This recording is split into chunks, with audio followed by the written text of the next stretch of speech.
Mas, ô Victor, em relação ao Big Black, a gente viu que nesses últimos eventos da CFW, o Big Black, ele tem ganhado uma áurea sobrenatural maior, né? Cada vez maior. Nos próprios combates, na questão também do próprio personagem. Eu lembro daquele combate, se não me engano, com o Iron Charles, onde o Iron Charles lesiona o Big Black no ombro, e o Big Black tentando botar o ombro de volta no lugar, se batendo ali em um dos corners.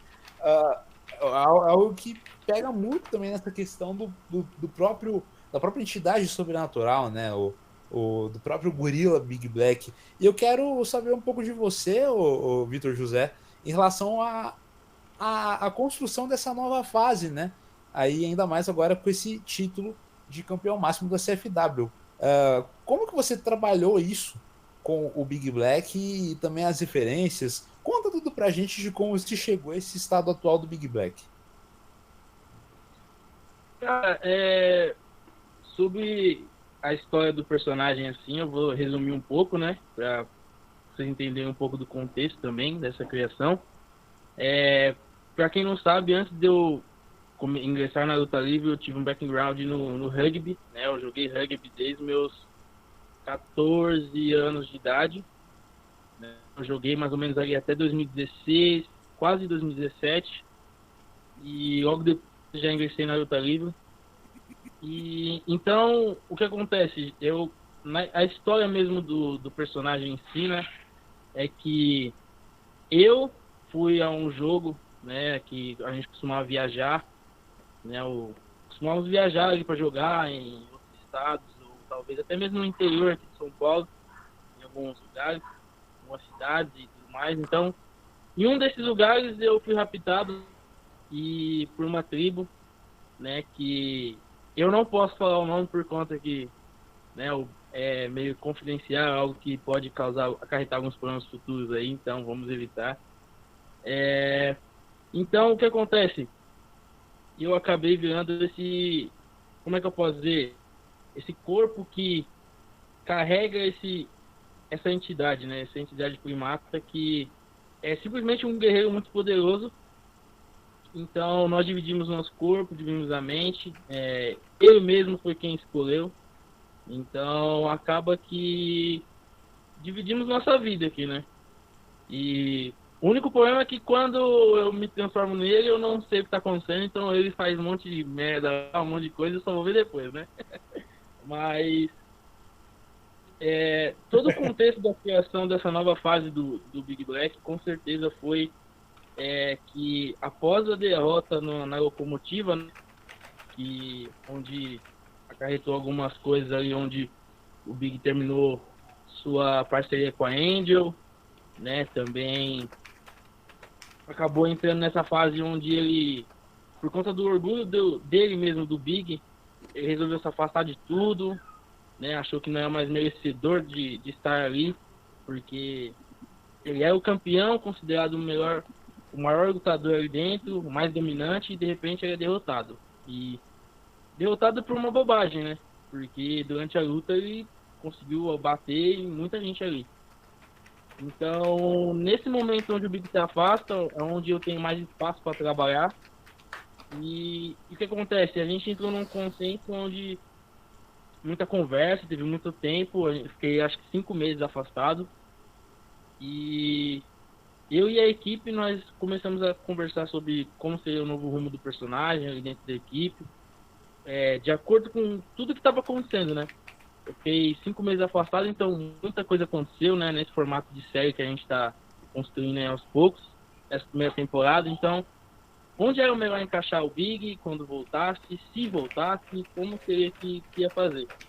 Então, a melhor opção, de acordo com tudo que aconteceu com o Big, desde a estreia dele até aquela fase ali, com tudo que estava acontecendo, era a gente tentar.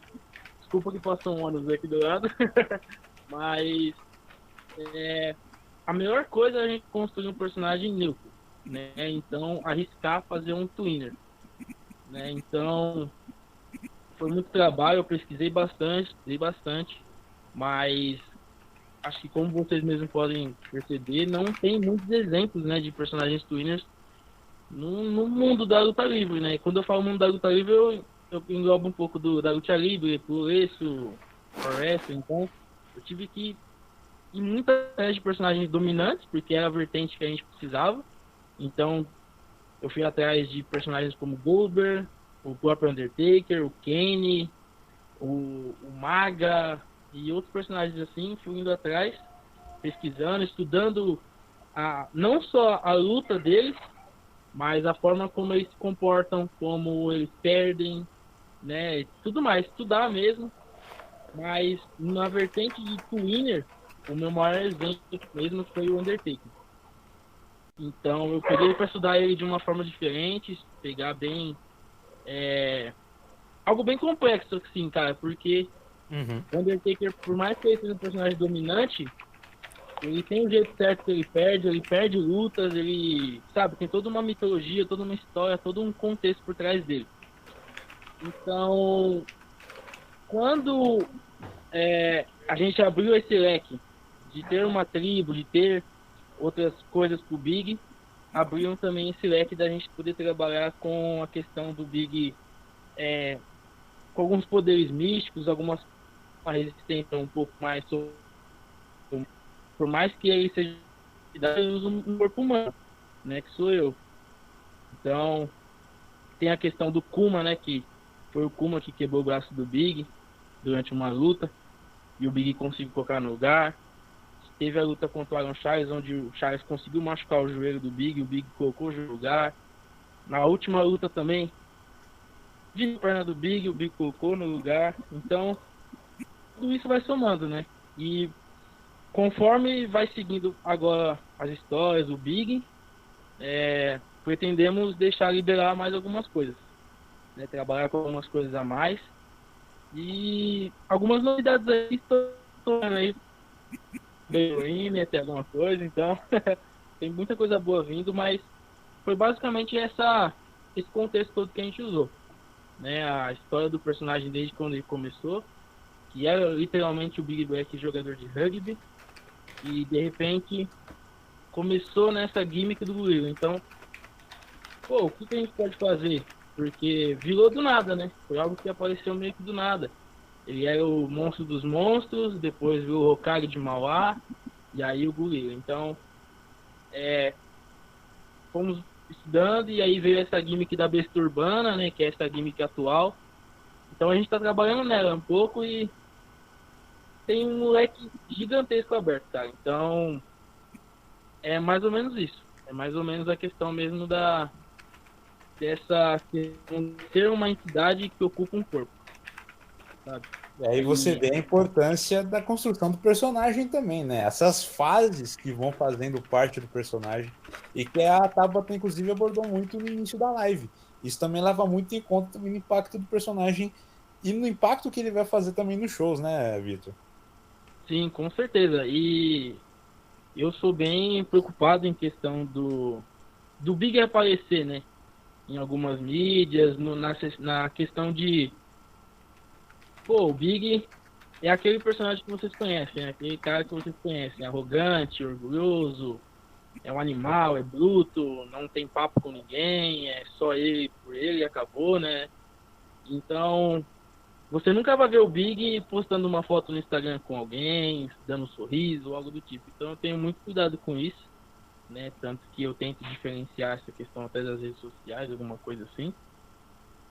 Porque por conta do nicho ser pequeno ainda no Brasil, é muito fácil às vezes do público, né, do fã, ter um contato comigo, né, com o Vitor, e não com o Big.